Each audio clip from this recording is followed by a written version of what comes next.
So what is Swimrun? It's not just swimming and just running, it's both continuously. So we'll start with a run for however long the distance is, and then when you get to the sea, jump in the sea, start swimming, come straight back out, start running, and it's a swimming, running for as long as it takes to get from the start to the finish. So there's lots of different things that confuse people about Swimrun. So over the next little while, I'm going to just explain a couple of things of how I find the easiest way of doing Swimrun. So first of all, I'm going to talk a little bit about the movement. So for me, when I'm running along, and I've already looked at my course, so I know roughly how close I'm going to be to the first swim. So if the first swim is after a 3k run, about just after 2k, I'm going to start thinking about my swim. As soon as I can see the sea, I'm going to be getting myself ready. So that's going to mean swim hat on, goggles ready, paddles ready, everything ready, and then you run until your knees roughly are in the water, and then you start swimming. And then you swim, you found your sight, you find your marks, you swim until you're getting towards your point.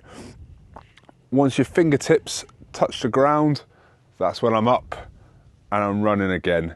I've made the mistake previously to swim along and think, oh, that's shallow enough, and then I go from a horizontal position to a vertical position, and I find that it's not actually very shallow at all. It's maybe chest height, and it's not quite quick enough to run, not quite quick enough to swim.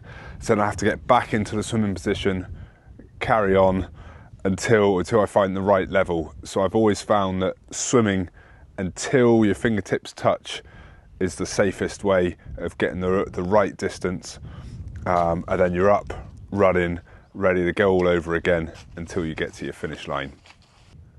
Okay, so let's talk kit. The biggest question is what wetsuit to wear. When I started, I used an everyday swimming wetsuit. Okay, it's got the zipper at the back, and it was built for swimming. So it's got nice thin shoulders, it's got a bit of buoyancy on the legs. This was perfectly fine when I first started, and is absolutely fine for the St Mary's half and the St Mary's full course. Okay. The only problem with it is with the zip just at the back. If it's a hot day, to take it off, I've got to undo the zip, but also I've got no way of carrying anything. So a lot of people move up to Swimrun wetsuits. A Swimrun wetsuit is very similar, apart from the fact it's got a zip at the front. The zip at the front means you can open the zip and you can store little bits and pieces against your body, okay, but also you can open the zip and get some air to your chest while you're running. This is good if the weather's quite hot, okay, but then it's nice and easy to zip back up for the swims. Swimrun wetsuits come in a lot of styles. Some are short-legged, or most are short-legged these days. A few are long-armed. A lot come with short sleeves, and then you have separate sleeves that you can put on top. It's all about personal preference. Personally, I get cold really easily, so I'm looking for the warmest kind of wetsuit, so I like to have a full sleeve. When I'm training and it's a cooler time of the year, I actually use a full-length Swimrun wetsuit. This was a swimming wetsuit, and I had an old wetsuit that had perished, and I actually just sewed a zip into the front, so that way I've got a nice warm wetsuit, but still allows all the benefits of the Swimrun suit. So they're the different kinds of suits.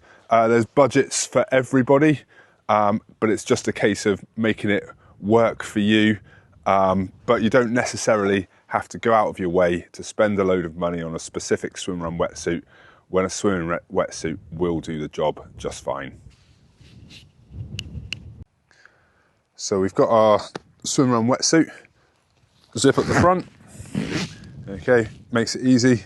What do you do about shoes? Okay, so for me, the shoes I wear are these shoes. These are my everyday running shoes. I'm not going out my way to buy special swim run shoes that are lighter. I'm not drilling holes in them or anything like that. They're just everyday, comfortable trail running shoes. Because that's what you're running in. So why would you change that just because you're getting a bit wet? If you run in the winter and you run through a puddle, you don't say, oh, it's a bit wet outside, I need to get special shoes that can cope with going through puddles. You just wear your running shoes. They get wet. After about a minute of running along, they dry out again. So yeah, for me, running shoes is just the most comfortable pair of trail running shoes that you use from day to day for swim run. Nothing special about the trainers at all. So next up is pull buoys, shin floats. What do you need to help you swim better when you're in the water and you've got trainers on? When I started, I used a bit of float from a kickboard from swimming. I made it roughly my shin length. I scored some lines in it and I put it inside my socks on my shins.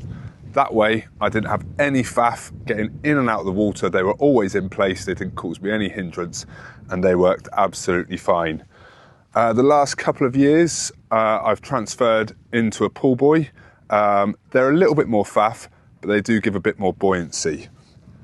So a pull buoy, okay, is what you may have seen swimmers use when they're up and down the pool. Okay, a pull buoy goes between your legs, okay, and it helps lift your hips up, okay, and also your legs up. There's a variety of ways of attaching pull buoys. Some people have them attached on their legs and various options. I found a simple loop that goes through the front end of the pull buoy, and then when I want to swim, I just pull it, okay, and it rests on my hips and pulls the pull buoy up into my crutch. Okay, as soon as I finish swimming, okay, it comes out and I turn it, add a twist, and it's there on my back, out of my way, ready for running. So for me, that's really quick, really simple, doesn't hinder me whatsoever. So that works really well. So that's how I manage my pull buoy. Okay, so tow floats. For the archipelago swim run, you need to have a tow float with you. There's a variety of tow floats out there. So which one's best for swim run? A lot of people use these kind of tow floats. They're big, they're bright. You can open them up. You can put your shoes and your sandwiches and anything that you want in here and tow it all along when you're swimming, and then when you're running, it's still just clipped on you and behind you. Is that what I use? Not at all. I use the cheap bubble tow floats.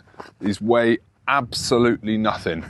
So once it's attached to me, as I'm running, I don't notice it whatsoever. Okay, some people find it's a little bit annoying, it bounces on the back of your legs, but it doesn't bother me. I like being seen when I'm out on a swim run. And then people say, oh, you know, how do you carry bits and pieces? So for me, I have a soft flask inside my wetsuit, and that's got gel in it. I might have another soft flask that's got water in it, but on all of the swim runs, we provide fuel and hydration. So you shouldn't be any further than an hour between any kind of food or water stop. So you don't need to carry loads. You don't need to take your shoes off or anything like that. It's all about a nice flow in and out of the water. So my advice, a lightweight tow float rather than a heavy duty tow float that can carry loads of stuff will make your life a lot simpler and a lot quicker. Okay, so we're going to talk about paddles. Do you need paddles? Good question. The first few swim runs I didn't use paddles. I now opt to use them. I found the best ones for swim runs are the ones that are perfectly flat. Okay, perfectly flat. And then I have one wrist cord and then one that goes on the middle finger. That way, when I'm swimming, it's nice and simple. And when I take them off, I've just got to take the middle finger out. I turn it and then put my little finger in. That way, they're totally out of the way. I can still pick up a drink. Okay, I can use my hands on the rocks. My hands are totally usable, but my paddles are out the way. Some people like to clip them onto their waist belt with their toe float, but the click-clacking just does my head in. Do you need paddles? Good question. The St Mary's Swimrun, not very much so. Most of the swims are quite short, so the faff of putting them on and off, especially if you're not used to it, I wouldn't bother. The Archipelago Swimrun, it will make it slightly easier for you unless you go through thongweed. Okay, so for me, thongweed is the really long stringy seaweed that we get over here, and there's quite a few patches in various places. Okay, if you see it before you start, don't put your paddles on. Okay, but if you're halfway across the Tresco and you get yourself into a big patch of thongweed, I just whip them off, lay on my back, open up my wetsuit, chuck them in, put them back inside and carry on swimming. Now obviously I'm going to get a bit of cold water go in, but that way my hands are free rather than the thongweed getting stuck around my wrists, and it's just a bit simpler. Everyone's different, see how you feel, but for me, that's how I do things. I do use paddles and I use the flat paddles, but it is very much a personal preference. If it's a cooler day, if you don't use paddles, you'll find that your arms are turning over quicker. That cadence may find that you keep warmer better. But the swim runs that we're doing the end of August, so we're expecting 16 degrees hopefully, which for Scilly is like a bath.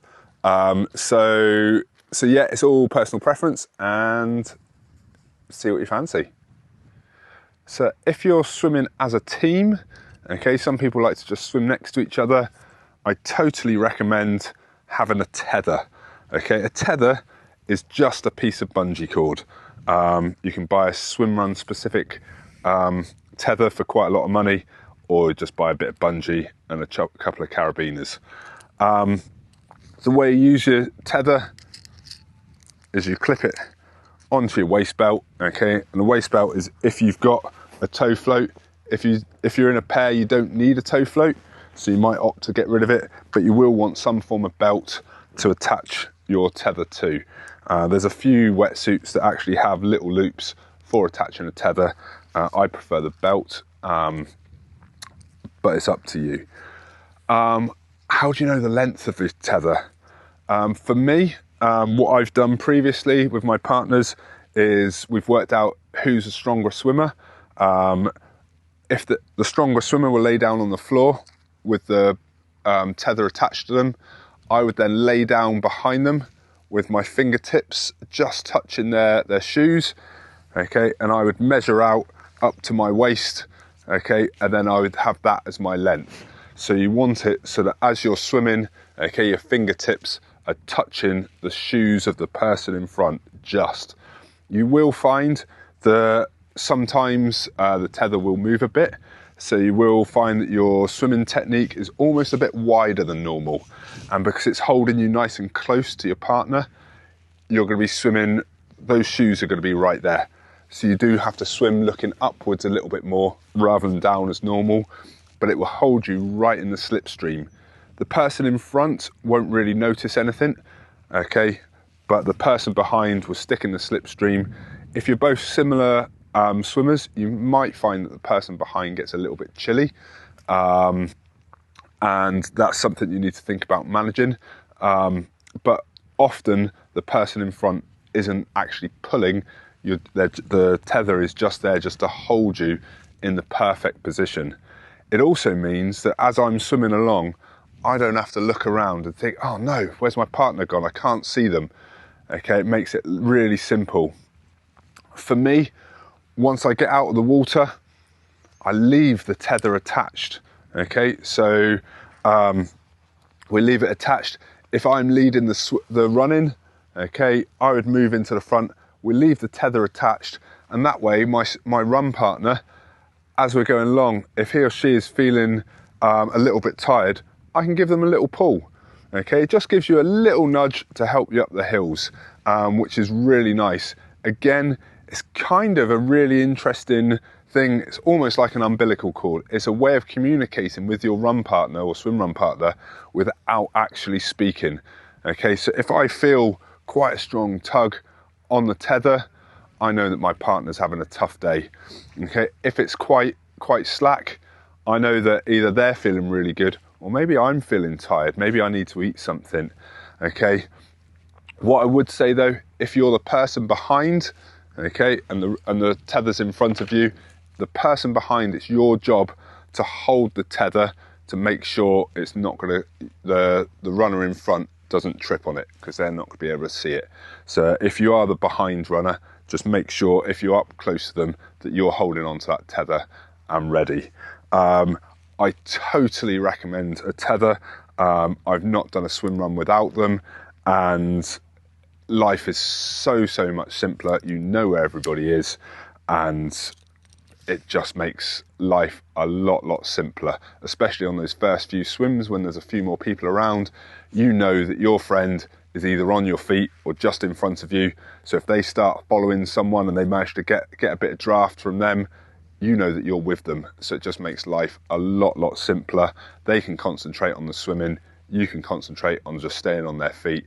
You stay together as a partnership.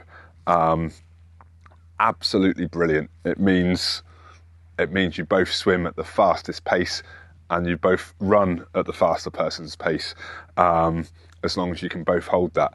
So yeah, tethers, totally recommend. So if it's a sunny day, you may find that you normally, if you're training running, that you normally wear sunglasses. That's not so easy with Swimrun. A cap is good if you like wearing caps. The Silly 60 caps are really lightweight, so they're really nice. But again, because they're super lightweight, okay, and they've got the curved peak, you can slide them in against your ribs, and that way you can swim perfectly well, no hindrance whatsoever. You don't need to carry a bag or anything like that. It's there for you. When you're ready to go, pull it out and go again. So it's all good. So for me, when I wanted these swim run hats, they had to be specifically good for swim run more than running, and I've been really pleased with these. So if it's a hot day, these are really nice. So it's about 5 weeks until Silly Swimrun. So how would I be adapting my training now? Hopefully you're all running fit and you're all swimming fit. So the next few weeks is building on that, but also where you can, get some transition training in. So I'd be looking at maybe 100, 200 meter swim, followed by a kilometer running, and I'd do that a few times. And I'd be looking at getting myself as slick as possible of doing those transitions. So for me, as soon as I know the water's coming up, I'm going to be starting to get myself ready. When I normally swim, I wear earplugs and I keep them within the arm of my wetsuit. So I take those out, put those in first. I won't for this video, and now I can't get them in. Superb, that's better. Okay, so I can see the water. I grab my swim hat. I chuck my swim hat up. Okay, I do up my wetsuit. I get my goggles ready, make sure they're roughly right, and then I move them onto my head so I can see as I'm getting right into the water. I unhook the fingers of my paddles so they're now roughly where they want to be, but I've still got a bit of use for my hands. I unattach the pull buoy and move that around to the front. As I enter the water, I put the pull buoy between my legs, put one hand in, goggles on, second hand, and off I go. If I'm in a partnership with another swimrun partner, okay, just before I go, I will shout to them, ready. If they shout back yes, then we're in. We're not having a conversation, it's just very simple. As I'm swimming along, I get to my get out point, okay, I'm looking where I'm going, my fingertips and my paddles hit the ground, and that's me. I push myself up, take my fingertips off, just open my legs and my pull buoy will come out, and I'll just move that to the side out the way to start with. I then switch those paddles out the way, so they're not going to make any difference as I'm clambering on rocks. And then I chuck my goggles around my neck. Quite a few times you'll see people put them on their head, and when you're running you don't notice and they ping off, and then you've got no goggles. So chuck them around your neck. Then when you're comfortable, swim hat off, as long as you're warm enough, chuck that inside your wetsuit and out the way, and then just chuck that pull buoy out the way, and you're all good, ready to go again. Again, as soon as you can see the sea or you know it's coming up, reverse that process again, get yourself ready so that as soon as you touch the water, you know that everything is ready. When I first started, I'd be getting to the water, I'd go to put my hat on and think, it's still inside my wetsuit. So I have to undo my wetsuit, get the hat out. All those little bits of faff just take time. So you really want to work on that transition, especially if you're working as a team, so then you can get that really nailed, because that will be where you'll save so much time. And then it's just a case of last couple of big swim runs before tapering time, and we'll see you on Silly.